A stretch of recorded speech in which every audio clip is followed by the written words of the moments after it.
队长，哎，过来，这个以前的日本的军人来打死韩国人，哪里呀？这里。拿过来呀！来，看一下。买这里呀？啊，你看到没有？ 서재홍 씨가 그 얘기를 들은 건 2년 전이었다. 这里一个、两个、三个一起这样打。 우리에게 해남도라는 이름으로 더 친근한 중국의 하이난섬. 이곳에 한국인 1000명의 시신이 안매장돼 있다는 것이었다. 啊，打一个这里，打这样，打去嘛都打了，啊这样，哦，这还买一个，这里呢每天就买一个。啊，买一个，买哦，这这里买一个啊。这多了多了。 以前你们这里挖 마을 사람들은 50여 년 전 바로 이 땅에서 일어난 학살을 아직도 생생하게 기억하고 있었다. 一个地方3个、4个这样。比现在多了，而且呢，一般就刀就打到没有半死了。 一般就跑到这那边去的，一般打就人雕、山猪蛇啊，不是手机里，不是一般的手机里。 해남도 사람들이 천인갱이라고 부른다는 이 땅. 1000명이 묻힌 구덩이. 이곳에 1000명이나 되는 사람들이 묻혀 있다는 건 과연 진실일까? 그리고 그들은 정말 우리 동포들일까? 구획을 나눌 거예요. 근데 되게 발굴을 지난 1월 12일 서재홍은 충북대 발굴팀의 도움으로 발굴을 시작했다. 이렇게 둔덕을 만들고 이 부분만 발굴을 하는 거예요. 예. 여기서 5m씩 끊어서 여기 또 두고 이렇게 하나씩 만들 거거든요. 예. 그렇게 해서 그 사이 공간들을 발굴을 해나갈 거예요. 예. 그리고 이게 이제 두 개 아니고 길이 되는 거죠? 예. 그리고 이거 발굴하는 이 유골이나 이건 어떻게 처리합니까? 아, 그러니까 여기 이 칸마다 번호하고 이름이 주어져요. 아, 예. 북의 첫 번째 칸이면 북의 1. 2만 평에 이르는 천인갱을 모두 손댈 수는 없었다. 우선 200평 정도를 발굴해 보기로 했다. 그 뼈마다. 그럼 이게 나온 이제 그 이거는 오래전부터 이 땅을 발굴하리라 결심해온 서재홍이었다. 사실 그것은 아무도 이해할 수 없는 일이었다. DNA 샘플 채취하고 그런 다음에 따로 묶어서 나중에 저기 안치시키고. 서재홍은 해남도로 이민 온 평범한 농부였다. 그러나 그는 같은 동포들이 이 땅에 버려져 있다는 사실을 알면서도 가만히 있을 수가 없었다. 애들이 뭐 유골을 그 뭐 공으로 차고 뭐 이런 하여튼 좀 그런 상황으로 들었기 때문에 그 상황은 가봐야 되겠다. 그래서 일단 가봤죠. 뭐 가까우니까. 가보니까 가와서 그 정인을만 했죠. 통역을 해서 이중 통역을 해가지고 들어보니까 좀 비참하더라고요. 그래서 뭐 아이고 비석이라도 하나 씌워놔야 되겠다. 그런 생각을 했죠. 중국 정부의 허락을 얻어 어렵게 비석을 세웠다. 그러나 그것만으로 마음이 차지 않았다.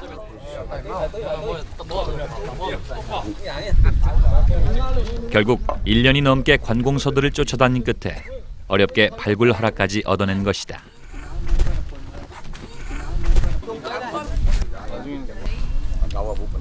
발굴을 하기 전 간단한 의식을 가졌다.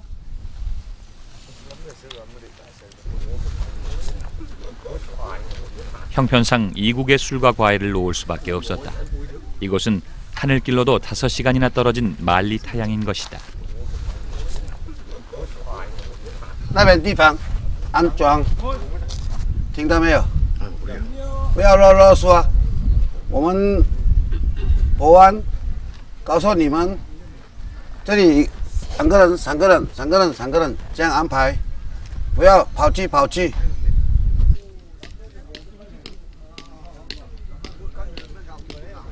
일단 발굴 구획을 나누기 시작했다.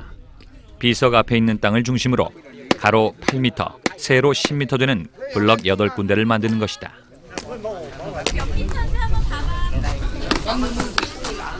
발굴은 마을 주민들이 도와주기로 했다. 이들은 어렸을 때부터 천인갱 얘기를 귀에 못이 박히도록 들으며 자랐던 사람들이다. 어디 또 나가야 됩니까? 올해 63이라는 적잖은 나이지만 서재홍도 팔을 걷어붙였다.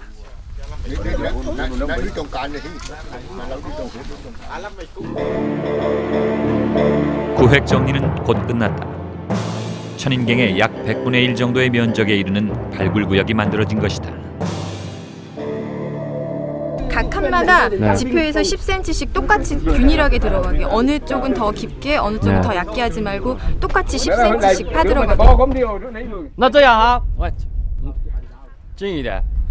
他的意思这样，你们挖坑的时候， 이제부터는 발굴구역 전체를 10cm씩 10cm씩 대패질하듯 균일하게 파들어가야 한다. 标准这么挖。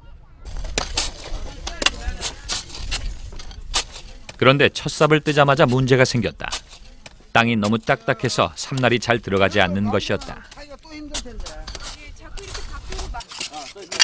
이곳의 땅은 사질토, 흙과 모래가 섞인 단단한 토질이다. 할 수 없이 곡괭이로 작업을 계속했지만 유골은 보이지 않고 작업도 좀처럼 진척되지 않았다.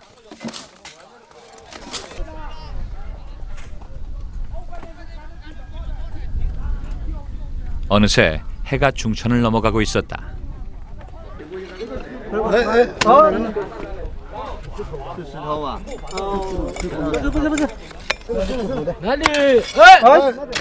그런데 3시간 가까이 작업을 계속했을 무렵 무언가 하얀 조각이 모습을 드러냈다. 이게 무슨 뼈였다. 머리뼈. 두개골뼈입니까? 네. 사람 뼈가 맞아요? 네. 틀림없는 사람 뼈였다. 머리뼈에 이어 속속 뼈 조각들이 나타나기 시작했다. 분명 이 부분에 유해가 있는 것이다. 뼈 조각이에요? 네. 어디 부위 같아요? 아까 이쪽에서 이빨이 나왔거든요. 여기서 머리 부분이. 머리 부분요. 이쪽은 아까 손등뼈 나온 것 같고, 이쪽에 머리, 손, 저쪽쯤 뼈가 있을 것 같고요. 이쪽으로 이렇게 넣어서 묻힌 것 같아요. 뼈 조각이 나온 후부터는 곡괭이 사용을 중지하고 발굴용 도구로 조심스레 주변의 흙을 긁어나갔다.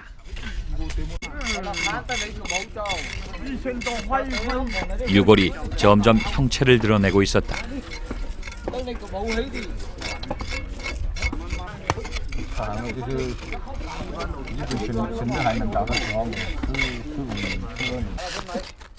한 시간 정도를 더 파자 드디어 유골이 완전한 모습을 드러냈다. 그런데 두개골 오른쪽 부위에 큰 구멍이 뚫려 있었다. 이 생긴 거는 발굴할 때 생긴 것 같지는 않고요. 사망 당시에 뭐 곡괭이 같은 걸로 뾰족한 걸로 찍혔거나 이런 거로 보이거든요. 그리고 지금 여기 묻힌 걸로 봤을 때도 깊이 안 묻힌 걸로 봐서는 그렇게 죽었을 가능성이 큰 것 같아요.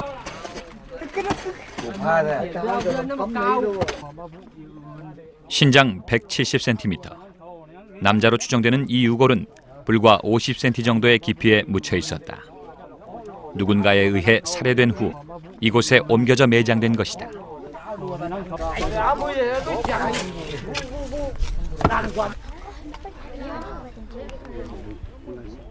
마을 사람들의 증언은 사실이었다. 이곳엔 분명 많은 사람들의 유골이 묻혀 있는 것이다. 유골의 끔찍한 모습에 서재홍은 한동안 말을 잊은 듯했다. 이 유골을 보니까 이게 머리 부분에 꼬끼로 맞은 것 같은데요. 이렇게 잔인하게 죽였다는 게 아주 슬프지요. 진짜 눈물이 납니다. 이게 사람이 이렇게 꼬끼를 죽여가지고 죽일 수 있습니까, 이거?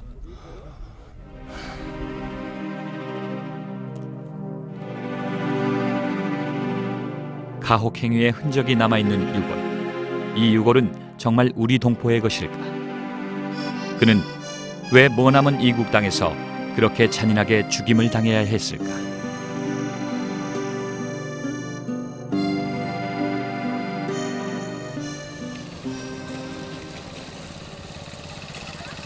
천인갱이 있는 마을 남정촌. 많은 조선 사람들이 학살당한 후로 조선촌이라고도 불린다. 조선촌 사람들은 잔인한 기억을 갖고 있다. 평화롭기만 한 이 마을에 일본군과 함께 낯선 조선 사람들이 나타난 것은 지금부터 50여 년 전이었다. 이른바 대동아 공영권을 꿈꾸던 일본은 동남아시아와 태평양 제도에까지 진출할 야욕을 품게 된다. 1939년 일본군은 중국 대륙 남단에 있는 해남도를 점령하고 태평양 진출의 교두보로 삼았다.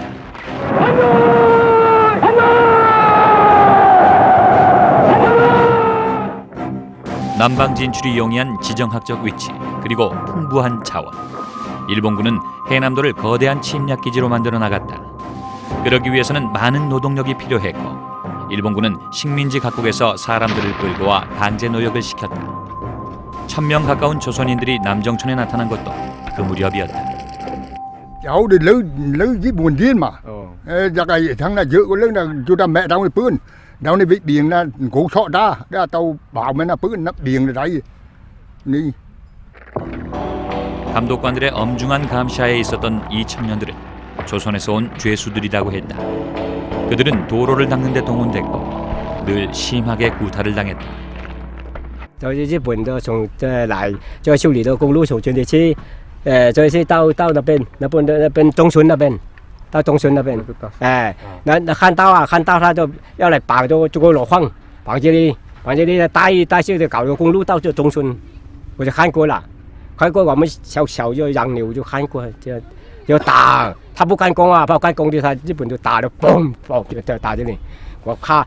cuốn là tàu ní lúc kia này là cái tí bảng lúc chấm số mã sai mà cái kia là tàu ní cuốn cho là cuốn lại là phải lại chơi đi đâu 생매수嘛. 저도 생매수. 그들이 기력이 없어서 일을 못하게 되면 일본인들은 나무에 매달아 놓고 때렸다. 他就绑了，绑着手这木主在那的绑就是像吊完就打了，再把这样打的，一个人住那边，一个人住那边就2个人打，一个人打那边来，一个人从打那边，要就木棍打，从这个就是他一个人的冰起来，一个人来，这个矮这样就是好打嘛，这样在这里好打。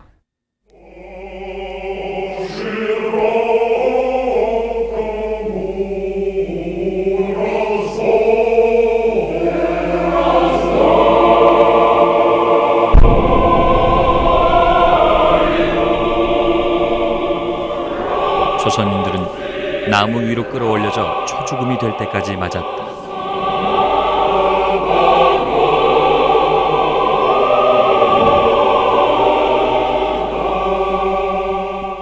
나무마다 조선인들이 매달아 올려졌다.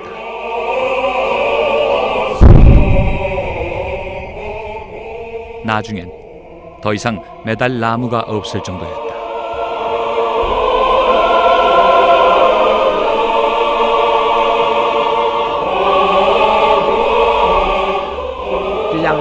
在上瓦就那边，就粗口粗话不够，就需要帮嘛，就拿下面就买了，拿下面买就绑这样咯，就绑这样，还用命的嘛，还有一条命的嘛，他不死嘛，打不死嘛，就用命嘛，就用命就要去买，要去抽火的时候就铲。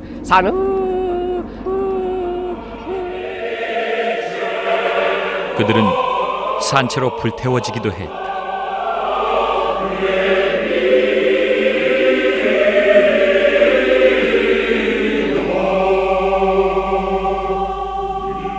그것은 당시 12살이었던 이 노인에게 70이 된 지금도 잊을 수 없는 끔찍한 기억이었다.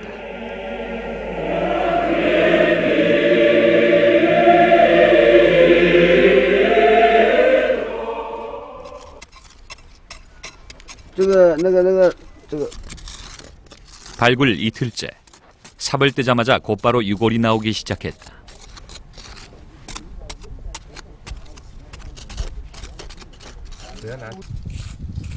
그곳은 마치 공동묘지를 방불케 했다. 한 블럭에서 10구 가까운 유골들이 쏟아져 나왔다. 이 블럭에서 나온 유골들은 머리를 동쪽으로 향한 채 1m 정도의 간격을 두고 나란히 묻혀 있었다.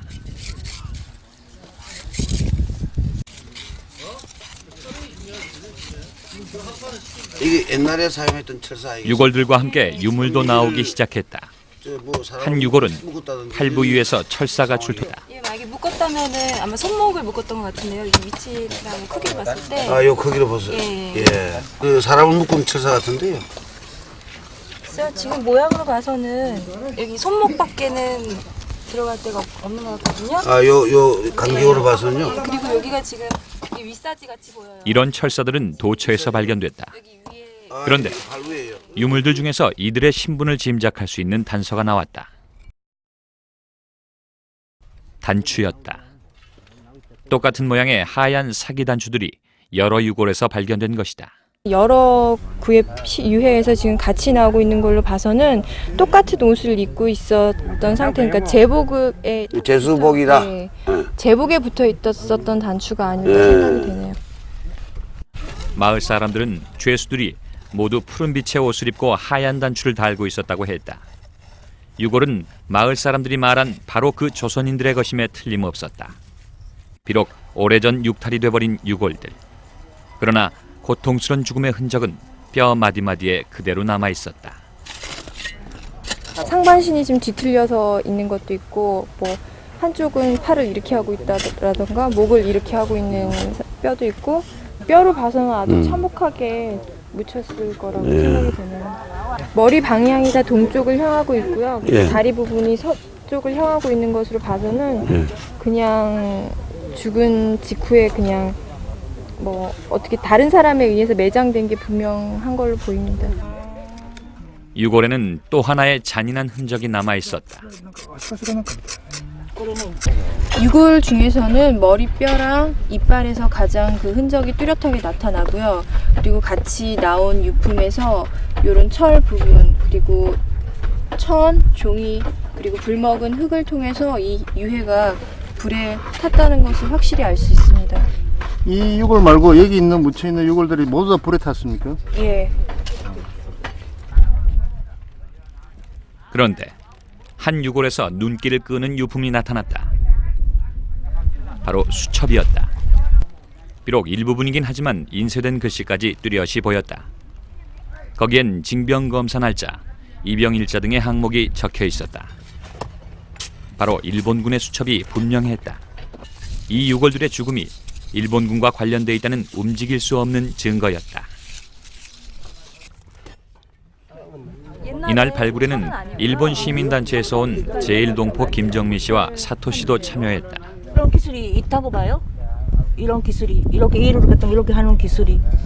예전에 6.25 전사사 발굴할 때요. 그때 그런 이들은 오랫동안 한국인 강제징용자 문제를 연구해왔다. 골단 그 뼈 나온 일제의 가혹 행위들을 추적하면서 잔인한 사진들도 수없이 봐왔던 이들이었다.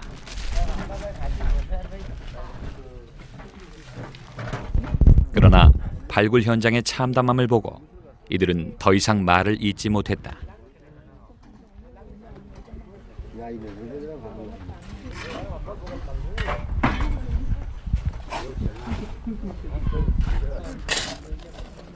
유골은 계속 쏟아져 나왔다.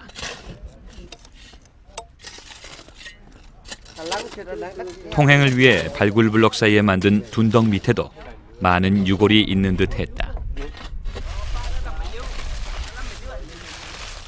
산만 되면 유골이 쏟아져 나와 더 이상 발굴을 계속할 수가 없었다. 뭔가 대책이 필요했다. 일단 발굴을 중지하고 유골이 나온 부분을 종이로 표시해두기로 했다. 그리고 지금까지의 발굴 내용을 정리해 보았다. 바닥 정리가 끝나는 대로 이쪽을 다 허물고 여기도 다 발굴을 할 거예요. 제가 듣기로는 이 전체에 다 있다고 보거든요. 지금 담장 있는 데까지 다. 예, 담당 밑에도 많이 있고 이렇다고 듣고 있거든요. 이런 면적으로 봐서 요 안에 대략 몇 구가 나올 것 같습니까? 이런 추세로 봐서. 정확히 뭐 파봐야 알겠지만은 한 100여 구 가까이 나오지 않을까 100여 구. 생각이 돼요. 이 담장 밖으로도 많이 있거든요. 예, 그리고 이쪽 비석 뒤쪽으로도 많이 있고.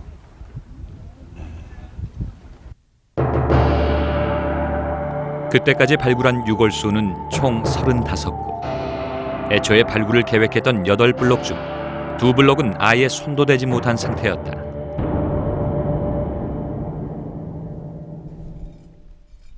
발굴을 계속한다면 이 구역에서만 충분히 100구 정도는 나올 거란 예측이었다. 말로만 듣던 천인갱. 1000명이 묻혀 있다는 것은 뜬 소문이 아니었다. 천인갱 면적의 극히 일부분에서 109의 유골이 나온다면 천인갱 전체에는 1000명, 아니 어쩌면 그 이상의 유골이 묻혀 있을지도 모른다. 私は個人的には非常に慎重に考えていて、であそこに埋められている場所が遺族の墓に近いので、遺族の遺骨であるという可能性もあるんじゃないかというふうに思っていました。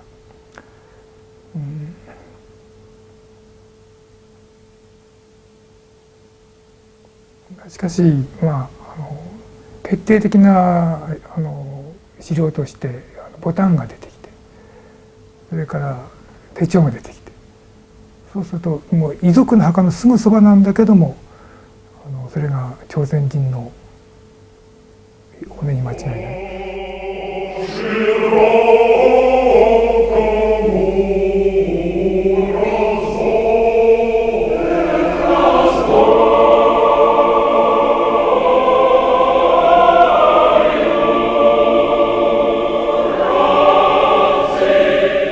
왜 그랬을까? 왜 이 조선인들은 이영만리 타국에서 죽임을 당한 후 이렇게 무참히 버려져야 했을까?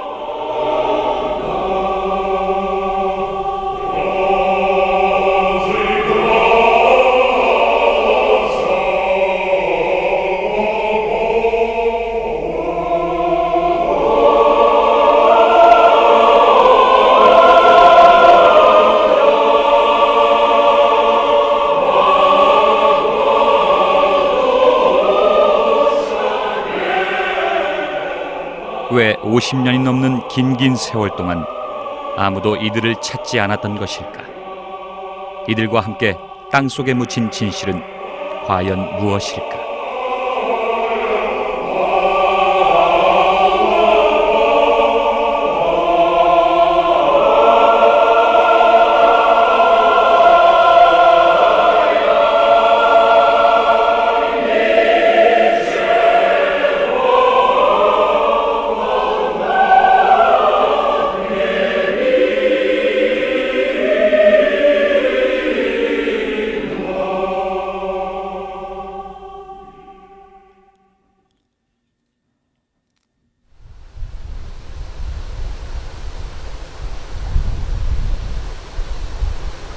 남정천 인근의 사마항. 사마항은 해남도 안에서도 일본군에게 가장 중요한 군사적 요충지였다.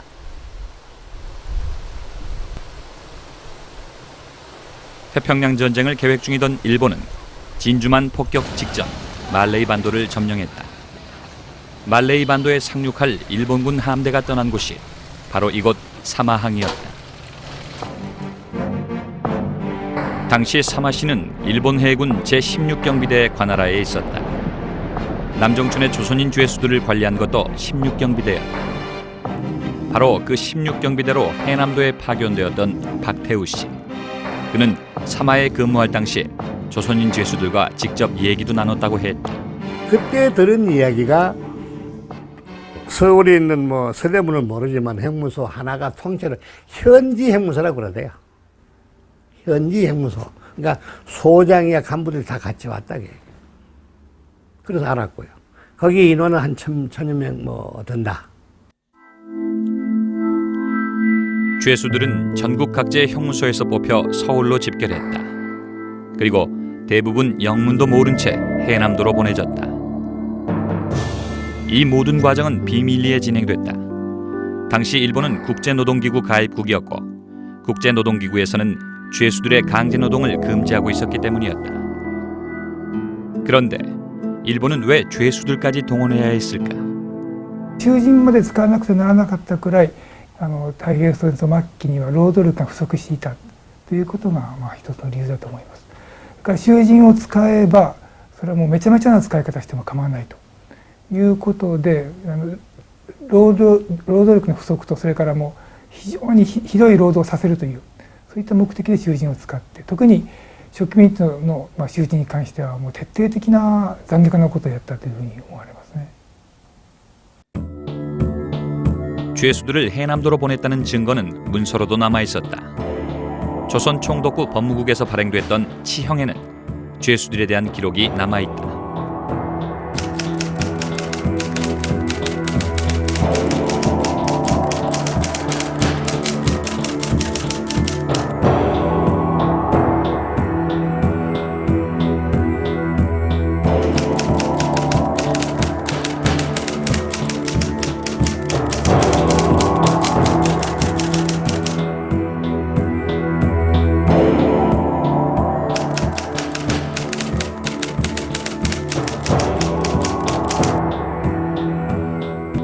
から朝鮮国際の記録は本当に制限されていて、記録で確認できるのは8時前だけども9時10時がなかったと言えない。つまり僕たちが調べた限りで8時までしか資料を探すことができなかったんであって、他に資料がある可能性はあります。 남방 파견 보국대 혹은 조선 보국대라고 불렸던 이들이 최초로 해남도로 보내진 건 1943년 3월이었다. 그리고 그 후 2,000명이 넘는 죄수들이 해남도로 끌려갔다. 해남도에서 노역을 하면 형기를 단축해준다는 조건이었다. 그 내용은 당시 가추록 서류에서도 확인할 수 있었다. 그중엔 1차 조선 보국대 생존자가 있었다. 창씨 개명을 해서 신무라 다이중이라 불렸던 표태순 씨다.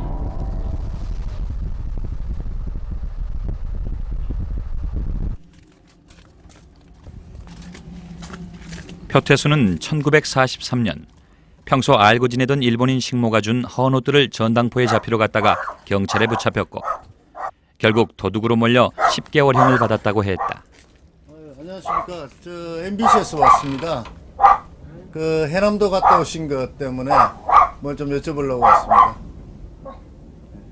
표태순은 생활보호 대상자로 근근히 연명하고 있었다. 그 기구한 인생의 출발점은 바로 해남도가 아니었을까. 나는 해남도가 어디가 붙이는 거 몰랐어요. 그때는 그뭐 느닷없이 그런 해남도 간다 소리도 않고 느닷없이 그냥 막 번호 부르더니 옷 갈아입고 완장 하나씩 주더라고요. 보니까 대신 딸이라고 딱 썼었지. 그래서 그건 못 오는데 이제 거기서 그 교도소에서 이제 떠날 때, 구치소에 떠날 때 그러더라고. 당신들은 지금 여기 가는 사람들은 성적이 우수한 사람만 지금 뽑아갖고 가니까 사고 내지 말라고. 사고 내면 자기만 손해라고. 해남도로 끌려간 죄수들은 대부분 표태순처럼 형기가 짧고 신체가 건강한 모범수들이었다. 당시 표태순의 나이가 22. 다른 죄수들도 대부분 젊은 청년들이었다. 훈련을 시키더라고요. 나뿐 아니라 이제 여러 사람 그러니까 해남도 갈 사람만 훈련시키더라고요. 죄수들은 군대식으로 편제되었다. 당시 5차 조선 보국대와 함께 해남도로 파견됐었던 형무관 이문석 씨. 그는 혼자서 100명 정도의 죄수들을 통솔했다고 한다. 재소자는 한 3,000명 정도 데려가셨다고 그러거든요. 그게 이제 임무는 소대장이랍니다. 소대장. 자기 일개 소대가 한 100명 정도 갔다고 그러니까 여기에 사진에 나오는 한 25명 정도 소대장이 갔으니까 한 3,000명이라는 이야기가 맞는 것 같습니다. 죄수들은 부산으로 가서 배를 타고 일본의 시모노세케와 대만을 거쳐 해남도의 팔소항과 사마항으로 향했다. 짐짝처럼 수송선에 실린 죄수들은 미군의 폭격 세대를 뚫고 항해를 계속했다. 그 와중에 수장된 배도 있었다. 열흘 가까운 항해 끝에 죄수들은 해남도에 도착했다. 죄수들의 주요 노역 장소는 팔수항에서 가까운 성록광산과 사마 일대였다. 1,000여 명 이상 되겠다고만 보니까 그 중선대 좋은 사람끼리 이어를 세우고 이게 무슨 항ung 형무소다, 이게 서대문의 형무소다 이렇게 이어를 서서 왔어요. 이 서대문이다 뭐 이렇게 간판 들었더구만 보국대. 어디서 봤습니까 하니까 나 함흥서 봤어. 함흥 형무소야. 함흥 형무소라고 써붙였기 때문에 나 고향이 흥남이하고 함흥하고 붙었으니까 물어봤죠. 나 흥남에서 왔습니다. 내가 그랬지. 근데 이거 참 수고 많구만 내가 그랬거든요. 그러니까 아이고 뭐 우리 제주의 사람들이 무슨 수고가 있습니까? 뭐 3년 받았다는 사람, 4년 받았다는 사람 절반만 하면 그냥 보낸대요. 죄수들이 가장 많이 보내진 곳은 해남도의 성록광산이었다. 성록광산에는 순도 약 95%의 질 좋은 철광석이 4억 톤이나 매장돼 있었다.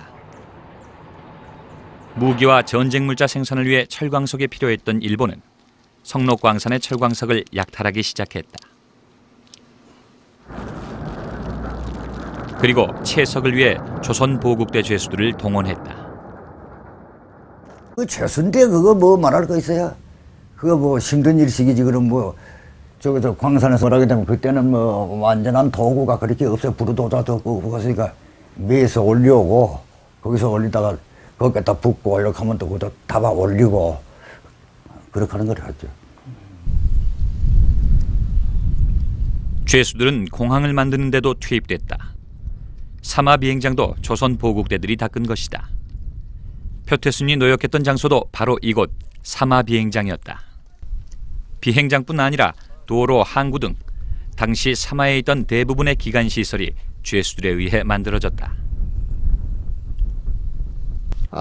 노동력이 필요해도 해군 현역은 노동을 안 시켰어요. 그 이유가 군사 기지에서 배치를 24시간 하고 있어야 되니까. 전부 그들이 죄수들이 와서 노동을 한 거예요. 우리 부대도 가들이에요. 이른바 태평양 전쟁이 막바지로 치닫고 있던 시기였다. 일본군들은 태평양 각지의 전투에 여념이 없었고 인력은 늘 부족했다. 그 부족한 인력을 채우기 위해 죄수들은 더욱 혹사당해야 했다. 가들은 밤낮 삽하고 망치 들고 흙파고 노동하는 거예요. 길가에서 도로 다듬고 건물 짓고 그런 거예요. 불쌍하지 우리가 봐도. 참 불쌍해. 동족으로 알고 불쌍해. 짐승 많지도 못하다고 막 거지라는 걸 뭐 발질로 차고 그 새끼들은 발질로 차고 주먹밤 때리는 게 아주 보통이지. 모진 학대에 지쳐 도주를 시도한 죄수들도 있었다. 그러나 성공한 사람은 거의 없었다. 도망을 두 사람이나 잡혔는데 그건 뭐 살아나가지고 거기서도 다 죽어가지고 어떻게 맞았던지 뭐 말도 못해요. 그 붙들어 왔는데 그거 참 차라리 죽는 게 낫지 그렇게 고생 못해요. 막 거꾸로 다름해 놓고서니 막 조지고 갖다 물 바켓으로 나가서 막 갖다 퍼붓고 그러더니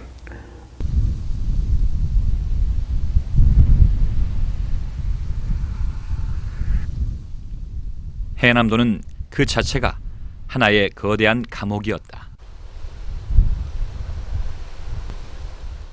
죄수들은 모두 혹독한 굶주림에 시달렸다. 한 주먹도 안 되는 밥이 하루 식사의 전부였다.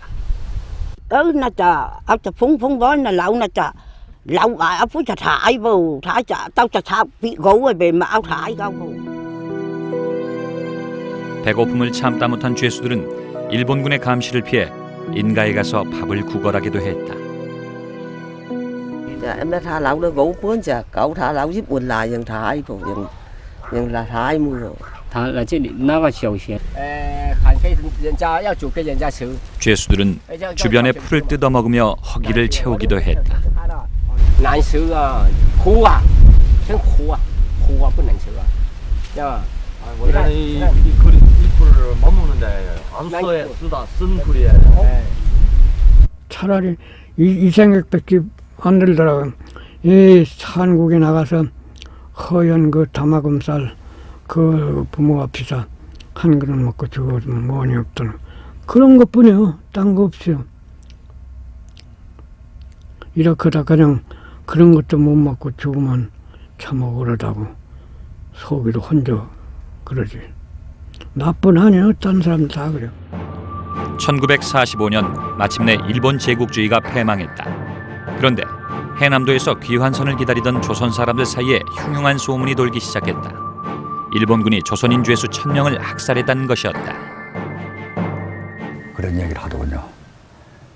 그 사마에서 이 우리나라 그 죄수들 다 죽였다 그게. 되게 다 죽였다 그게야. 그런데 되게 다 저 얼마나 죽었나 하니까 얼마인 건 모르지만은 1000명 이상이 죽었다 그게야. 그런데 그 봤나 하니까 보지는 못했고 조선 사람이 볼 수 있겠어요. 조선 사람을 죽이는데 일본 놈들은 보이게 할 리가 없지 않소. 그러니까 거기 사람들이 이 얘기를 들었다 그게야. 내가 거기 막 끼파래 하이막 거기 고와 너 바우루 파 히우 thì cao đội bờ gỗ bị bắt đàn lùng, bố bị bắt đàn lùng, ngắt thả mà đàn thảo sử, là lưới bầu mất đi, ra cái gam bầu. 패망이 가까워지자 일본군은 사막 각지에 흩어져 있던 죄수들을 모두 조선촌으로 불러 모았다. その人々たちを一旦どこかに集めた、その集めた場所が朝鮮村だというふうに思います。でそれまでは飛行場建設とか鉄道建設とか鉱山建設とかいろいろな場所で働かされて2500名から3000名のうち残ったのが1000名という。 조선촌 인근 중촌마을에는 조선보국대의 마지막 흔적이 남아있다. 죄수들을 불러 모은 일본군은 조선촌에서 중촌마을까지 도로를 닦게 했다. 그리고 뒷산에서 비밀 공사를 시켰다. 나나 áo cả mà đi ra không buồn đúng đúng cái mà không kháng đau này đúng về đã gặp bọn đấy cũng cái mà vô cái mà bao lâu đây là cái đã đồ thái cũng máu buồn.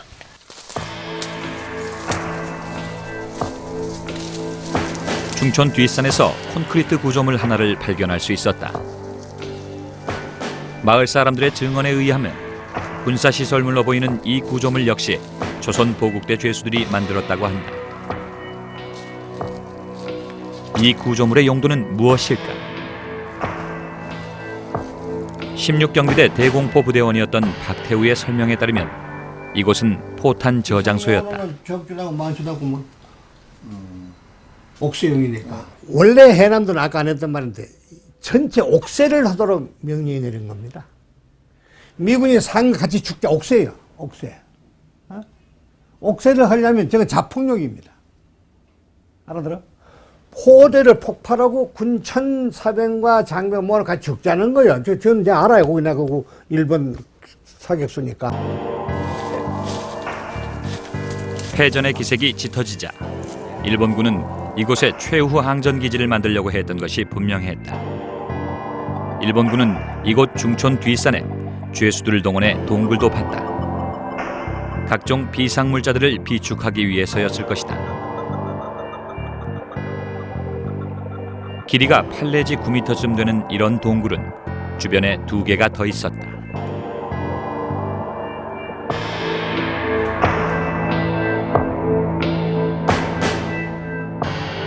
일본군은 이런 비밀 공사에 죄수들을 투입했고 패망이 확실해지자 죄수들을 모두 학살했던 것이다. 저는 지금도 확신을 가져요. 현지 반란이 무섭습니다. 전쟁이 끝나면요. 또 그런 일이 더러 남양군에 있었어요. 주로 한국인이 주도를 했습니다. 그래서 패전 적어도 한국인과 그때 조선인입니다. 조선인과 일본군 충돌에 죽은 사람들이 많아요. 해남도도 많았어요. 그 다음엔 지금 배상 문제 나오고 있지 않습니까? 이걸 말하는 게 아니야. 반드시 배상을 따르는 법이니까. としか考えられないんですね。というのはそれまでにあまりにもむごいことをやっていて、それで戦争末期になって戦犯裁判がある。でその戦犯裁判における証拠を隠すという目的があったんではないかというふうに思うんですね。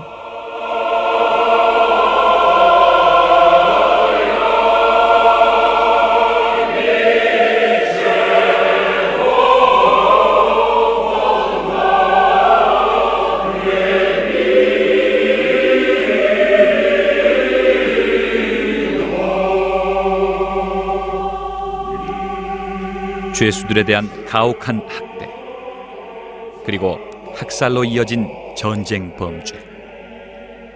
하이난 섬에서 일어난 이 대학살의 책임자는 과연 누구인가?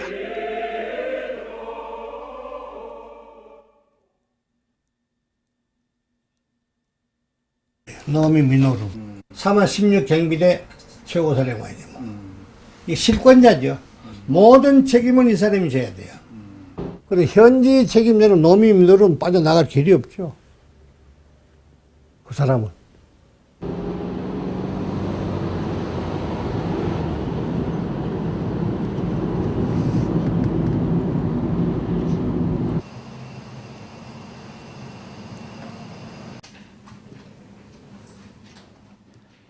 동경에 있는 방위연구소에서 16경비대에 대한 문서를 찾을 수 있었다. 패전 후 16경비대는 점령지역 시설에 대한 기록을 해남도에 들어온 국민당 군대에 넘겼다. 이때 국민당에게 넘긴 인도일지에는 남정촌, 즉 조선촌에 대한 자세한 기록이 남아있었다. 조선보국대라는 이름도 뚜렷이 새겨져 있었다.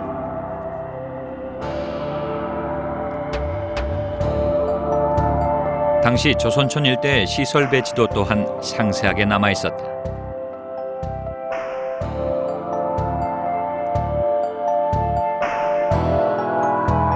공원 숙사. 이곳이 바로 조선 보국대들의 숙소였던 것으로 추정된다.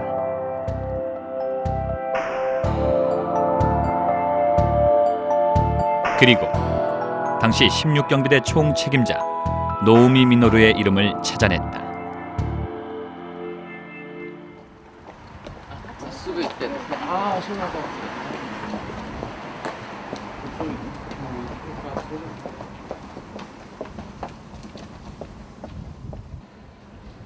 어렵게 수소문하여 오사카에 있는 노우미 미노루의 집을 찾을 수 있었다. 그러나 그는 이미 사망했고 빛바랜 사진첩에 학살의 책임자 노우미 미노루의 얼굴만이 남아있을 뿐이었다. 여기 뒤가 되게 여기도 가이난도죠? 여기도 해남도네요. 네, 가이난도죠. 노우미 미노루는 패전 당시 해남도에 있었던 것이 확실했다. 16경비대에 의해 자행된 조선 보국대 대학살은 분명 그의 명령하에 이루어졌던 것이다. 노우미 미노루는 패전 후 일정한 직업 없이 살다가 1961년 협심증으로 죽었다고 한다. しかし、父としては、戦後はもう自分は、1945年の敗戦までですね、自分の好きな道に進んで精一杯やってきたんだから、どんなことがあってももう後悔することはないと言うて、戦後は達観してましたね。 그 자신도 4명의 자식을 둔 아버지였던 노우미 미노루. 그는 자신이 죽인 조선의 청년들도 누군가의 아들이었다는 사실을 몰랐을까. 천여 명의 목숨을 앗아가도록 명령을 내린 일본 대본영. 그리고 무자비한 학살의 현장 책임자 노우미 미노루 대주. 이 비극은 50여 년이 지난 지금까지도 어둠 속에 묻혀 있었던 것이다. それはないですね。海南島でね、どんな仕事をしてたとか、あるいは軍人ですからどんな戦闘をしたとかね、ああいういわゆるこれはもう海南島に限らず軍人ですから軍の仕事をやったことについては一切家で言いませんからね、言わないから全然私はそんな話は。 知りませんね。ちょっとどんなことがあったんかね、私も知らないので、そういう言いますか、どういう前提でお話をしていいか分かりませんけど、もしあったとしたら残念なことですね。私はないと信じておりますけどね、信じたいですけど。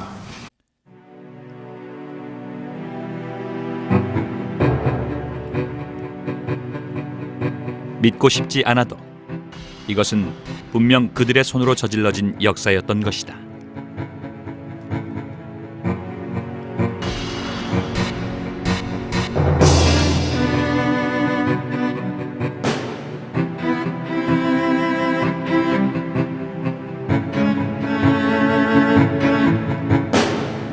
태평양 전쟁. 그 후 60년 가까운 세월이 지났다. 일제가 식민지 곳곳에서 저질렀던 잔혹한 전쟁 범죄들이 곳곳에서 지금도 드러나고 있다.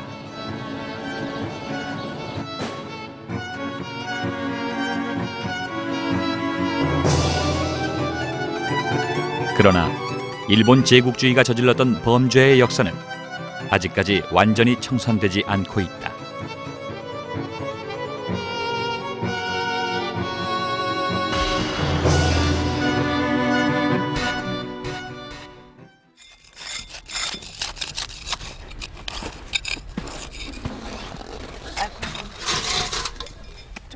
발굴팀은 몇 구의 유골에 보존 처리를 하기로 했다.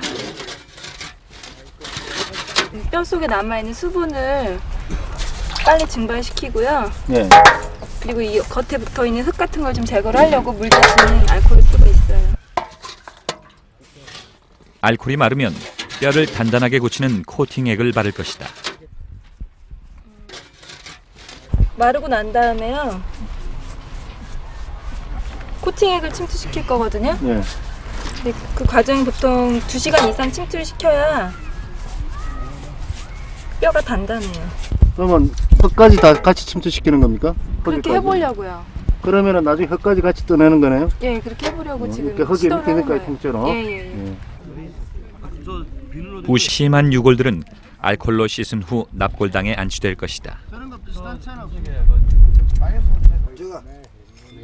오로지 한 명뿐이지만 이 역사를 기억하려는 사람 서재홍이 있기에 이 일은 계속될 것이다. 혼자서라도 하실 수 있겠습니까? 예, 제가 애들 데려가겠습니다. 할 수 있습니다. 보니까 이렇게 쉽지 않은 어렵지 않은 것 같아요. 천천히 살살만 하면 안 됩니까? 이거 파손만 안 되도록 하면 안 되겠습니까? 중국 정부에서 발굴 허가를 받아낸 후 서재홍은 천인갱 안에 조그마한 납골당도 지어놓았다. 비록 지금은 울어줄 피부치 하나 없는 버려진 유골들이지만 언젠가 가족들이 나타난다면 유골이라도 전해주고 싶은 마음 때문이다.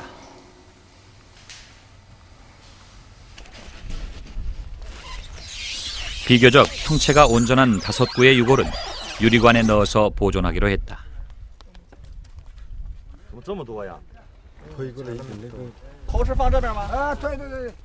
이 땅에는 천인갱에서 죽어간 이들을 기리는 조그만 유적지가 만들어질 것이다.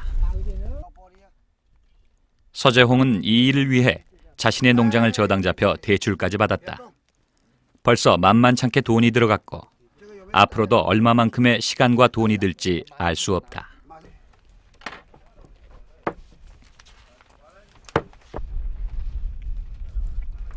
내일은 한국에서 스님들이 와서 천도제를 지내주기로 했다.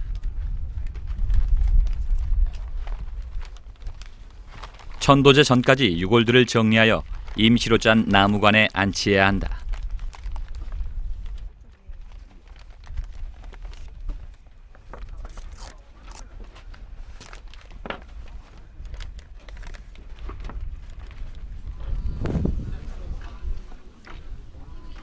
일단 유골들을 정리해서 10개의 나무관에 모셔놓았다.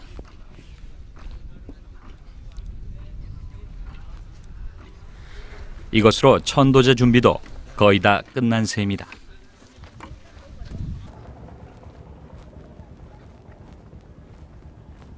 조계종의 스님들이 도착했다. 천인갱 얘기를 전해 들은 후 열일을 제치고 먼 길을 달려온 분들이었다. 발굴 소식을 듣고 태평양 전쟁 유족회에서도 동행했다. 끔찍한 유골들의 모습에 스님들도 평상심을 잃는 듯했다. 처음에 올 때는 갱에다가 이렇게 막 해서 찾아내고 무시내는 그까지는 생각을 했어요. 할 수 있었어. 그랬는데 막상 여기 와서 보니 이 넓은 땅에다 전체에다가 이렇게 모셨다는 부분은 그냥 우리가 지금 생각할 때는 모신 거지만 그 사람들이 그 당시에 만행을 할 때는 아주 못된 짓을 한 거거든.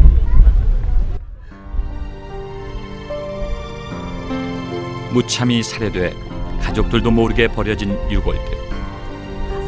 비록 자신의 피부치는 아니지만 유족회 회원들은 유골들 앞에서 잃어버린 아버지의 모습을 떠올리며 오열했다. 지하에서 이렇게 있어도 우리는 몰랐습니다.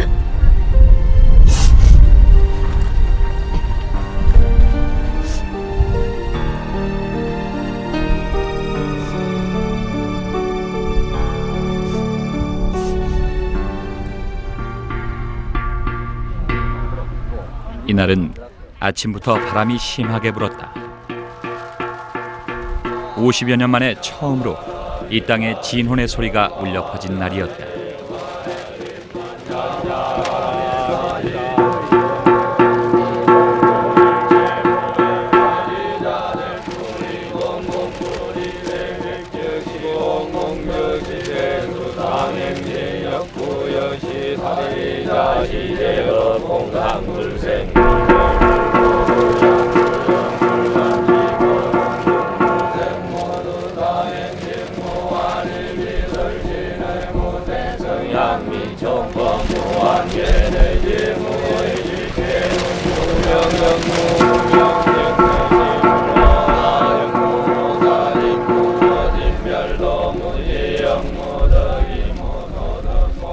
꽃다운 나이에 무고한 죽음을 당해야 했던 조선의 청년들. 이제 그들의 억울한 넋은 한을 풀었을까?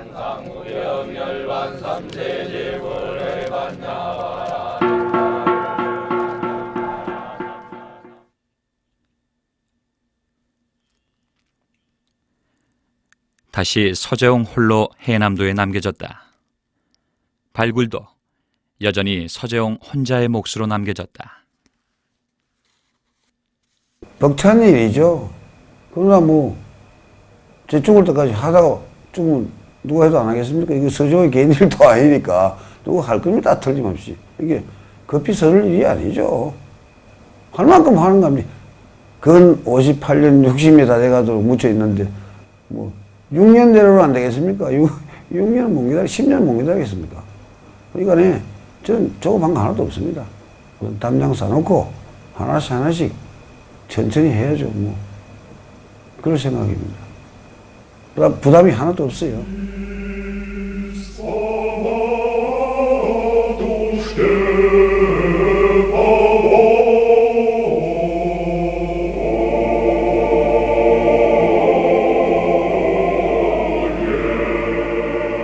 비석에 적힌 몇 줄의 애사로 남은 조선의 청년들. 그들의 죽음에는 아직도 풀어야 할 역사의 과제들이 남아있다. 그 과제를 안고 서재홍은 혼자서 묵묵히 이 땅을 지키고 있을 것이다.